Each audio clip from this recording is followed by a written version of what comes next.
네, 반갑습니다. 빈내리 성도 여러분. 8월 27일 수요일 큐티 패밀리 우리 아침 묵상 함께 나누겠습니다. 오늘의 말씀은 에베소서 5장 8절에서 10절까지의 말씀입니다. 너희가 전에는 어둠이더니 이제는 주 안에서 빛이라. 빛의 자녀들처럼 행하라. 빛의 열매는 모든 착함과 의로움과 진실함에 있느니라. 주를 기쁘시게 할 것이 무엇인가 시험하여 보라. 아멘. 오늘 우리는 에베소서 5장 말씀을 묵상하면서 빛의 자녀라는 우리의 정체성과 부르심을 깊이 붙들고자 합니다. 특별히 이 말씀은 우리 교회의 이름 빈내리 교회와도 깊은 연결이 있습니다. 하나님께서는 우리로 하여금 이 땅 가운데 빛을 비추는 자, 그리고 어둠을 드러내는 자, 거룩함을 증거하는 자로서 살기를 원하십니다. 먼저 예배소서의 배경을 다시 짚어보고자 합니다.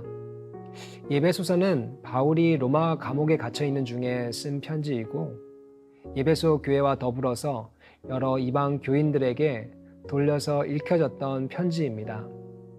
따라서 단순한 교리의 설명을 넘어서 우리 현실의 삶 속에서 복음이 어떻게 나타나야 할지를 우리 강조하고 있습니다. 그 당시 예배소라는 도시는 매우 풍요하고 화려한 도시였지만 동시에 우상 숭배와 음란이 만연한 도시였습니다.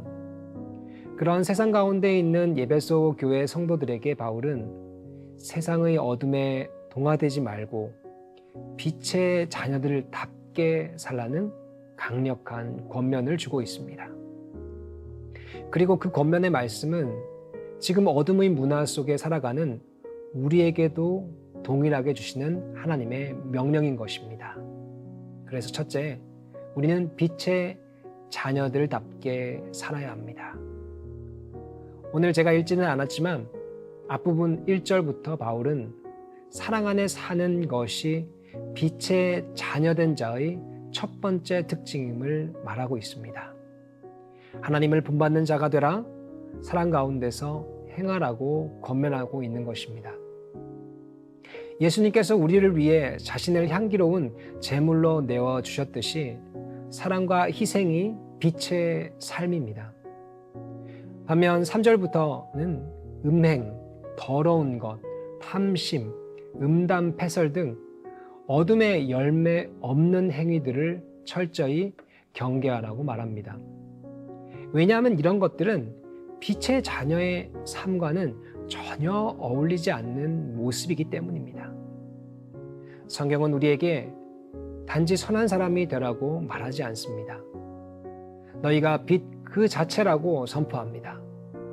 너희가 전에는 어둠이더니 이제는 주 안에서 빛이라 라고 말씀하고 계십니다. 여기서 우리가 주목해야 할 점은 어둠 가운데 있었다가 아니라 너희 자신이 어둠이었다라는 표현입니다. 바로 우리는 자체가 어둠이었으나 이제는 빛이 되었다는 것입니다. 이미 예수를 믿은 자로서 우리는 빛을 낼 수 있게 되었습니다. 이 말은 우리가 빛나는 사람이 되라는 수준이 아니라 빛으로 살아가야 할 그 이유가 있다는 것입니다. 만약 우리가 빛을 내지 못하고 어둠 가운데 살아가는 것은 예수님께서 비유를 말씀하신 것처럼 소금이 맛을 잃은 것과 같은 것입니다. 우리가 밖에서 이런 질문을 받게 됩니다. 당신은 어느 교회 다니십니까? 라고 하면 아마 우리는 네, 저는 빈내리 교회의 교인입니다 라고 말씀하실 것입니다. 그런데 정말 빛을 내는 성도입니까? 라고 물으면 우리는 어떻게 답을 해야 할까요? 주님께서 이렇게 우리에게 묻기 전에 세상 사람들도 우리의 모습 속에서 빛을 기대하며 빛을 내는 빛내리라를 기다린다는 것을 우리는 잊지 않으셔야 할 것입니다. 두 번째, 주를 기쁘시게 하는 분별력을 가져야 할 것입니다. 바울은 9절에서 빛의 자녀로서 맺어야 할 열매가 무엇인지를 구체적으로 말하고 있습니다. 착함과 의로움과 진실함. 이것은 단지 세상 사람들도 할 수 있는 좋은 윤리적 삶을 말하는 것이 아닙니다. 바로 이 모든 것들은 주의 뜻을 따라 살아가게 되면 저절로 나오는 것입니다.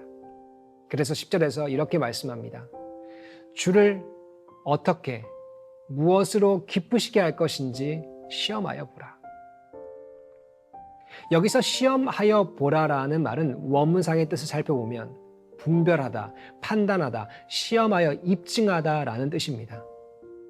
즉 우리가 매일의 삶 속에서 단지 좋은 일이 아니라 주님이 기뻐하시는 일을 분별하며 적극적으로 살아야 한다는 것을 말씀합니다.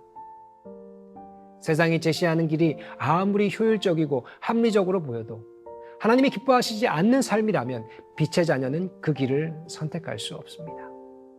그리고 마지막 13절에서 14절의 말씀은 이 시대의 영적 현실을 꿰뚫고 있습니다. 빛으로 책망할 때는 모든 것이 드러나나니 깨어서 일어나라. 그리스도께서 너를 비추시리라. 이 말씀은 단지 세상의 죄를 향한 외침이 아닙니다. 바로 신앙 안에서 잠든 우리를 향한 부르심입니다. 이제 빛의 자녀가 되어서 우리가 어둠 가운데서 졸고 있다면 그리스도의 빛이 우리를 다시 깨우시기를 원한다. 라는 것을 우리는 기억해야 할 것입니다. 사랑하는 성도 여러분, 빛은 침묵하지 않습니다. 빛은 어둠 가운데 있다면 저절로 드러나게 됩니다.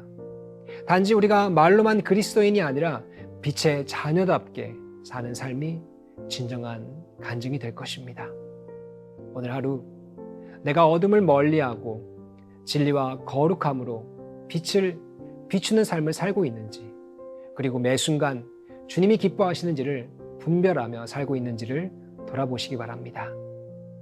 빛을 받아서 비추는 존재로서 빛내리 공동체가 세상 속에 하나님의 밝은 등불이 되기를 소망하며 저와 여러분 모두가 그 길에 서 있기를 축복하며 소망합니다.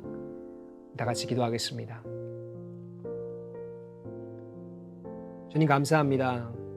우리를 다시 한번 어둠이었다는 사실을 알려주셨습니다.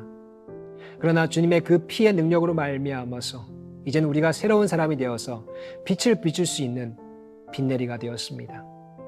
이름만 빛이 아니라 정말 빛의 영향력을 내밀고 또한 사람들에게 어둠 가운데 있는 이들에게 빛을 보여줄 수 있는 우리의 정체성을 다시 한번 회복하기 원합니다. 주님 도와주시옵소서. 또한 빛에 있다면 이 삶을 통하여서 분명 우리 가운데서 선한 영향을 미칠 수 있다고 말씀하였습니다. 다시 한번 자신을 돌아볼 수 있게 하여 주시고 혹시 그런 모습들이 없다면 다시 한번 깨닫게 하여 주시고 내가 하는 말과 행동과 또한 내 사업과 가정과 모든 가운데서 정말 빛내리 공동체로서의 역할을 잘 감당할 수 있도록 내가 할 바를 알게 하여 주시고 주님의 인도하심을 따라서 순종하며 나아가는 우리 모두가 될 수 있도록 주님 도와주시고 인도하여 주시옵소서. 이 모든 말씀 사랑과 능력 많으신 우리 주 예수 그리스도 이름으로 기도드렸습니다. 아멘. 계속해서 각자의 기도 제목을 놓고 기도하시겠습니다.